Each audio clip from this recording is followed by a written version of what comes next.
Hey everyone, it's the end of the week and 1 month since Aetherdrift officially released. And I thought we'd take a quick look at some of the sealed prices for the Magic the Gathering products that came out recently. Starting with Innistrad Remastered, this had pretty decent amount of hype coming into it. The serialized Edgar Markov, but has really taken a huge beating ever since release. If you look at the last 1 month, it's going down. If you even look at last 3 months, down 12%. Really hasn't stopped going down, and we're sitting at 275 right now. How much lower can it go? I'm not sure. Maybe a little bit more than 260, 250, but hitting below 260 would be pretty low, and I think that that might be the floor. But you never know. 2,300 sold, and yeah, just keeps on dropping. Innistrad Remastered. I guess it was kind of a weird set. Not many people. Not many people are gonna buy this stuff, and it came out like 2 weeks before Aetherdrift. So I really think that Wizards, they're really doing a number on all these new sets. I heard it's a great draft experience. So that for what that's worth. All right. So here are the play boosters, sitting at about 140, a little bit over 145. It's like 149 ish. Seems to be going up and down over the last month. Maybe we're gonna have a little rebound here or just drop back down again. But if we zoom out again, it's the same thing. Just a huge crash, just nonstop going down. We'll see where if it comes back up a little. Total sold 4,046, and yeah, 4,046 is a pretty high amount. So that does have something to say about the drafting experience of this product. It is kind of expensive compared to other play boosters, but it does have 36 booster packs. It was the last set that had 36 booster packs. All right, let's take a look at Aetherdrift. Now, this set had some hype coming out with the box topper and everything, but it just, I guess, the verdict is in. People are not really interested in another one of these gimmick Magic the Gathering storylines and sets where everyone's now just racing. So people really have made it pretty clear. But one thing that I think that's interesting is if you take a look at, so same thing, right? Like price is just crashing. But if you take a look at how many play booster boxes have been sold, 4,900. That's pretty high number. 4,000 for Innistrad Remastered, but of course Innistrad Remastered was more expensive and it has been out longer.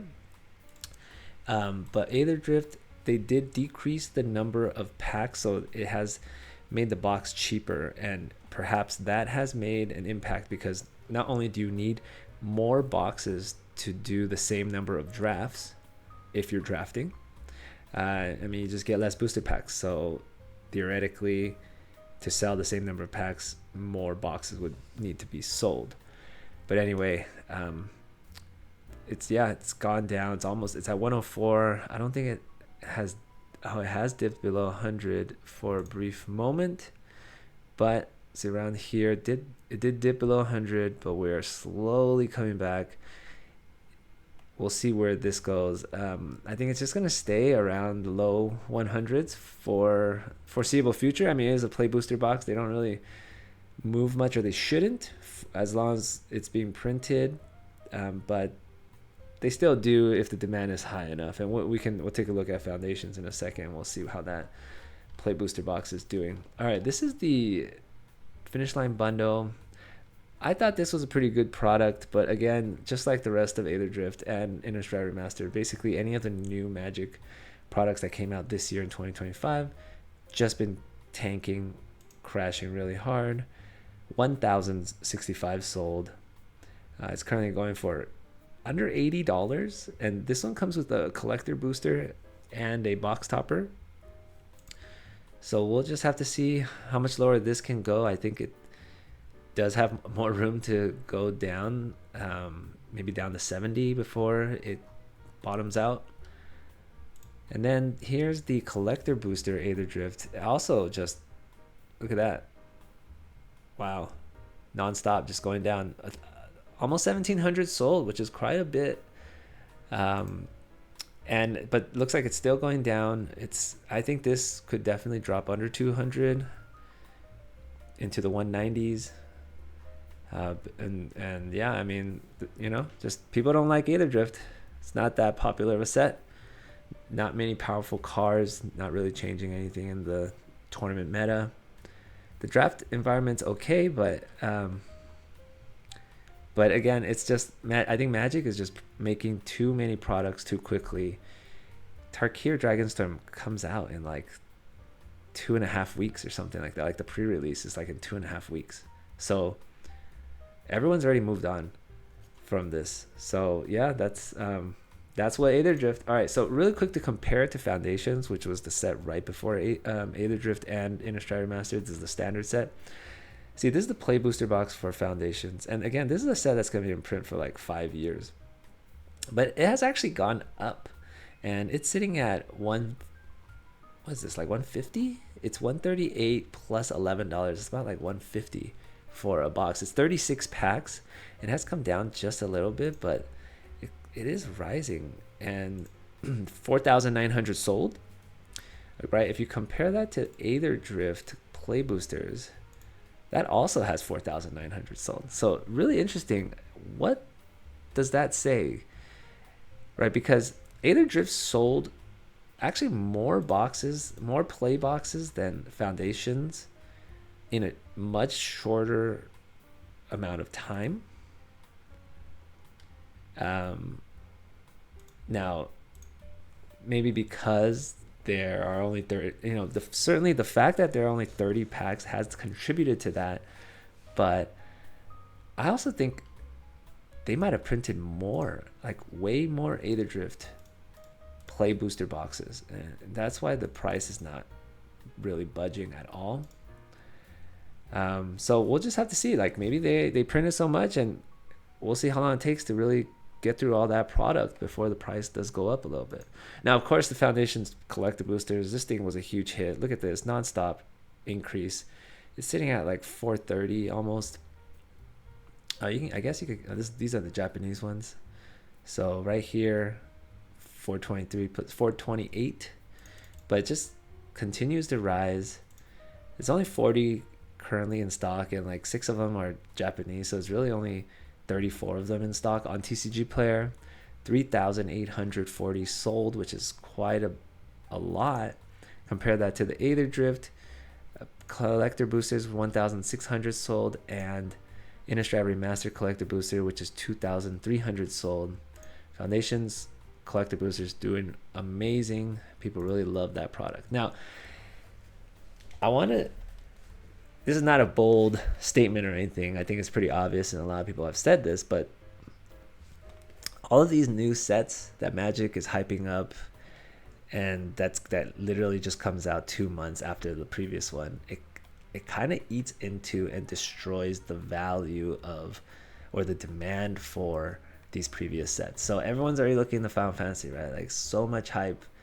Very expensive boxes, 162, 163. But look, this is pre-order. Nobody knows what allocations they're going to get, but there's already been 1,300 sold for the play boosters of Final Fantasy. The collector boosters, which is like over $600, which is wild, but has been dropping, and certainly I think it will continue to drop, at least for some time until release. 588 sold, and the play booster boxes for Final Fantasy have also been dropping, and I think this will continue to drop too. Probably get to around 150. And the collector boosters, I'm not sure how much lower this will go, but it's very interesting. I would certainly wait on Final Fantasy before purchasing it, unless you can find it for like quote unquote MSRP. So like the gift bundle, I've seen some at like Walmart or Best Buy pre-orders going for like 90 something. I think that's a good deal if you can get that, because the gift bundle for Final Fantasy on TCG Player, although it's been going down, it's $173 with no 195 sold. So that's a lot. All right, but even before that set comes out, we have Tarkir Dragonstorm.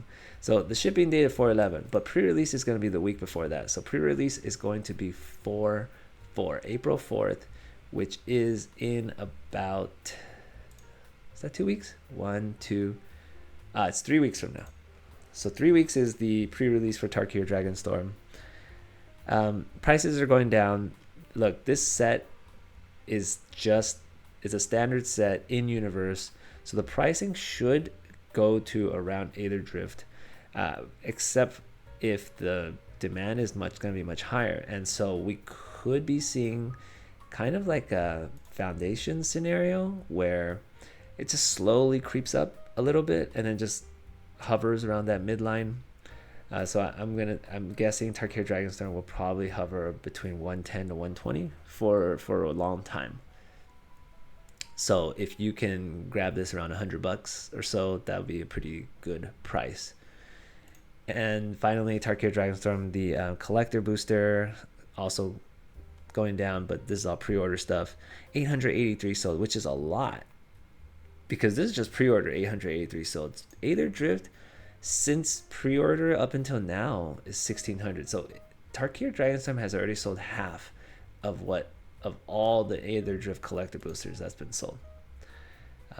So it does seem like there's some interesting demand for Tarkir Dragonstorm. Final Fantasy, we're looking at 588, but that doesn't come out until June.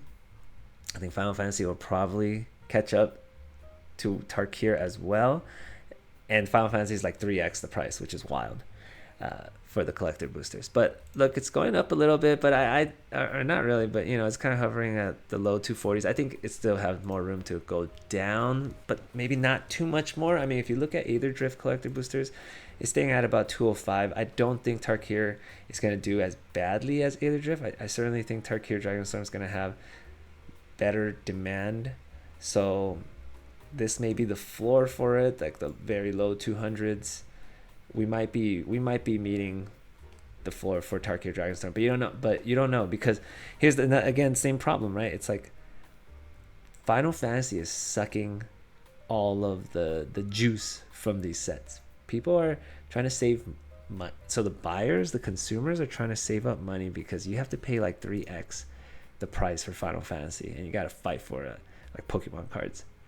And a lot of retailers and stores, people who are selling these products, they're trying to dump some of these products that aren't doing well, like Aetherdrift and Innistrad Remastered. They need to dump it to free up some cash flow. So what that does is it just puts a lot of supply on the market. The demand really isn't there. And the demand is also dwindling because people are going to buy the next set, Tarkir, and then they're going to buy the set after that, which is Final Fantasy, or they're saving it for it.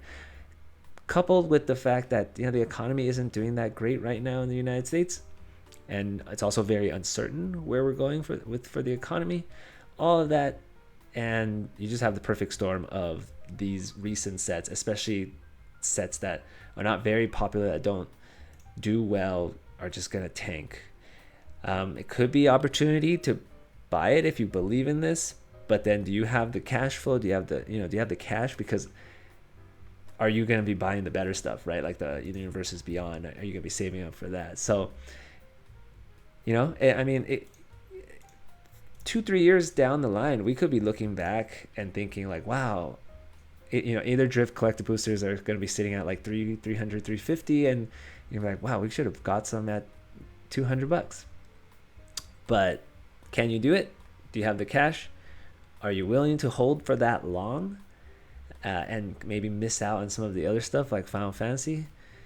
So that's just something to think about. And we will just continue at maybe once a month or so, continue to check back on these prices, see how the products are doing.